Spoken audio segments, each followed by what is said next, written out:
And on top of that, the great self-sacrifice when you see someone come to him when his father died. Imagine when your father's died and someone comes up to you from Syria. He sees you. He says, what's your name? He says, Hussein.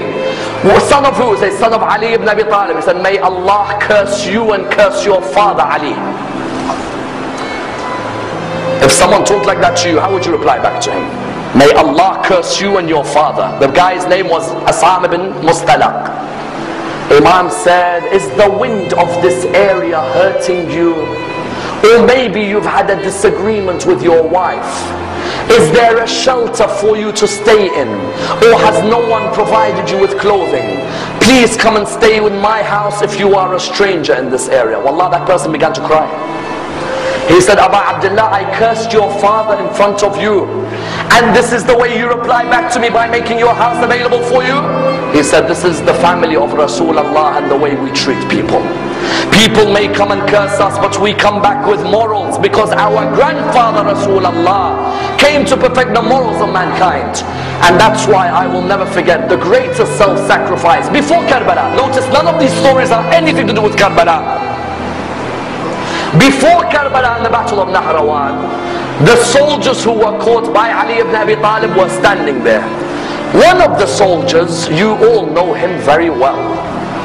He was fighting Ali ibn Abi Talib on that day.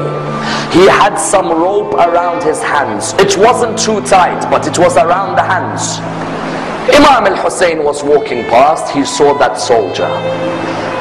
And the soldier looked at him and said, Hussein, I beg you, please remove this rope from around my hand, because the rope is causing nervousness in me. Remove it. And I'm asking you. Imam al-Hussein went back to his father. He said, oh my father, I'd like a favor from you. He said, what is it? He said, this person over there, do you see him? He said, yes, I see him. He said, he says to me, the rope is tight around his hand, even though you will never put a tight rope, but it seems to have been hurting him. And he asked me to remove it. Oh my father, do you allow me? He looked at him and he said, Aba Abdullah, go ahead. Aba Abdullah, why do you want to answer this? He said, Father, when someone asks through me, how can I reject? I don't want the person to be embarrassed. When you realize who this person is, that's when you realize how magnanimous a man this man is. He went back to the person. He said, give me your hands. And he removed the ropes from the hands of Shimr bin Dhil Jawshan.